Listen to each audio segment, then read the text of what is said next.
Hi, everyone. My name's Adam Hasan. I'm a senior scholar and a geography major from Knoxville, Tennessee. And I want to talk to you all a little bit today about my Global Perspective Summer last summer in Canada.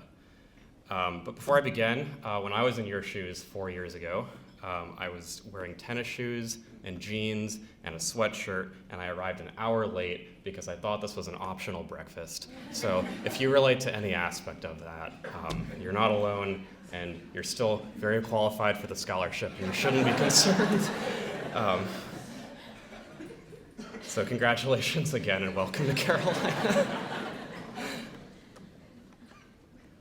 Since arriving at Carolina, I've been fortunate to have the support of the Morehead-Cain Foundation in pursuit of projects that have been both professionally meaningful and personally fulfilling. From brushing shoulders with Ban Ki-moon at a UN conference in Ecuador to working with the chief urban designer of New York City for a summer, my Morehead-Cain journey has been nothing short of an adventure. I could tell you a lot of stories about the many times the scholarship program has allowed me to pursue life-changing opportunities, but the one that stands out to me most is last summer when I decided to write a cookbook. Food is an important part of everyone's life. It nourishes us, it brings us joy, it reminds us of people and moments in time. For me, food has always been the one area where I'm able to reconcile all aspects of my cultural identity. I grew up in the foothills of the Southern Appalachian Mountains in Knoxville, Tennessee, the son of a first-generation Palestinian Muslim immigrant and a Mexican-American Catholic mother. Every Saturday morning, we'd assemble a seemingly irreconcilable mosaic of hummus, avocados, and Southern-style biscuits on a single table. This colorful intersection of flavors and geographies formed the basis of my vernacular cuisine, a combination necessitated by the disparate experiences of both my parents and their families, an experience of continually existing out of place. Over the years, I also felt this way in so many of the spaces and endeavors I found myself in. Like many of my peers, I was always consciously investing in experiences to build my resume, but sometimes found it difficult to consistently invest in myself.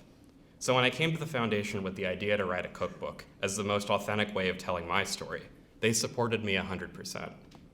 In July 2018, I left my house in Knoxville and drove north to Canada in search of the flavors I grew up eating. I was interested in seeing how Arab diaspora communities were integrating themselves into local food systems in some of North America's most diverse cities in Eastern Canada, and in the process, hoped to gain some insight into my own place in America.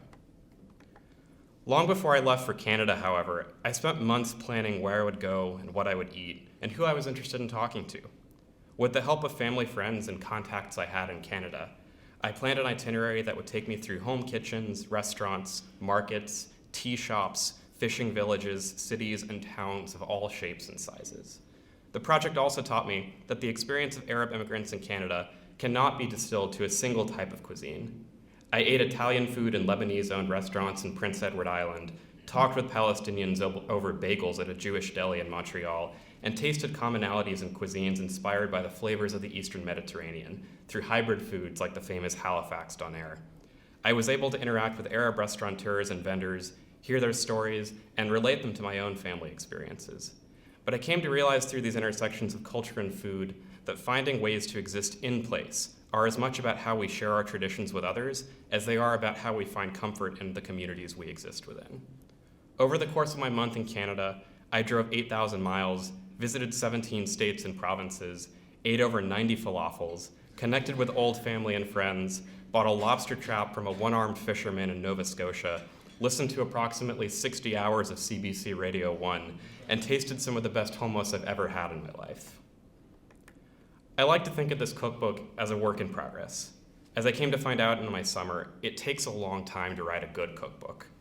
But as a project that allowed me to connect with my culture in an incredibly personal way, it meant the world to me that the Morehead-Cain Foundation encouraged and supported my personal growth in the same ways that they had supported my professional endeavors.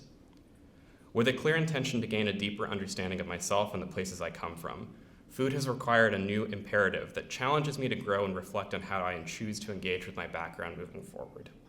Since returning home from my summer, I'm taking more advanced cooking classes, I'm continuing my cookbook project, and along with my housemate, I'm working on starting a pop-up restaurant. I attribute my own more serious leap of faith into the world of culinary exploration, thanks in large part to the Foundation's investment in my passion. When people ask me what my favorite aspect of being a Morehead-Cain Scholar has been, it is, without question, the agency it has afforded me to grow in the ways I aspire to challenge my own notions of what I thought I was capable of, and to give me a platform, time and time again, to live life as the adventure that it is, and to lean into the possibilities presented by the future. When I graduate in May, I'll miss the community I've grown to love here in Chapel Hill, but I'm confident that the lessons I've learned as a Morehead-Cain Scholar through self-designed projects like this one will remain with me for the rest of my life. Becoming a Morehead-Cain Scholar will equip you with the tools you need to be successful in any career you choose. It'll give you access to a world-class network of interesting individuals no matter where you go. It will allow you to graduate from one of the best universities in the nation debt-free.